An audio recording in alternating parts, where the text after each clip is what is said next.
बिस्मिल्लाहिर्रहमानिर्रहीम। मेरे teach Quran channel के नाज़रीन, आज मैं आपको चंद बातें हज़रत आयशा सिद्दीक़ा रज़ी अल्लाह तआला की ख़ुसूसियत के हवाले से मैं बताऊंगा। तो चलें शुरू करते हैं।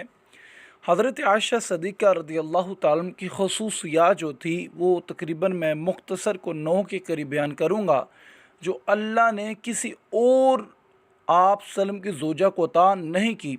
नंबर 1, अल्लाह ताला ने हज़रत आयशा सिद्दीक़ा रज़ी अल्लाह ताला अन्हा की तस्वीर हुज़ूर सल्लल्लाहु अलैहि वसल्लम को निकाह से पहले रेशम के सब्ज़ टुकड़े पर दिखाई। नंबर 2, हुज़ूर सल्लल्लाहु अलैहि वसल्लम की तमाम बीवियों में से सिर्फ हज़रत आयशा सिद्दीक़ा रज़ी अल्लाह ताला अन्हा कमवारी थी।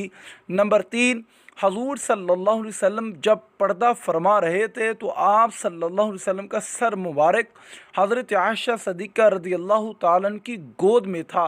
नंबर 4, हुज़ूर सल्लल्लाहु अलैहि वसल्लम की कब्र मुबारक हज़रत आयशा सिद्दीक़ा रज़ी अल्लाह ताला की हुजरे में बनी, जहाँ क़यामत तक फ़रिश्तों का हजूम रहेगा। नंबर 5, हुज़ूर सल्लल्लाहु अलैहि वसल्लम पर हज़रत आयशा सिद्दीक़ा रज़ी अल्लाह ताला अन्हा के बिस्तर पर भी वही नाज़िल हो जाती थी। ये ख़ुसूसियत आप सल्लल्लाहु अलैहि वसल्लम की किसी और बीवी को हासिल नहीं हुई। नंबर 6 ये है कि हुज़ूर सल्लल्लाहु अलैहि वसल्लम की खलीफा अव्वल कि आप सल्लम के जो खलीफा अव्वल हैं हज़रत अबू बकर सिद्दीक़ रज़ी अल्लाह तआला की बेटी हज़रत आयशा थी।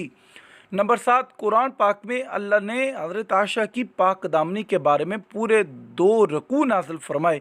नंबर 8, अल्लाह ने हज़रत आयशा को पैदा किया और पाक हस्ती हुज़ूर सल्लम के पास रखा। नंबर 9 और आखिरी, अल्लाह ने हज़रत आयशा की तहमत से बरी फरमाकर मग़फ़रत और इज़्ज़त वाली रोज़ी अता फरमाई। वीडियो पसंद आने की सूरत में मेरे टीच कुरान चैनल को ज़रूर सब्सक्राइब करें।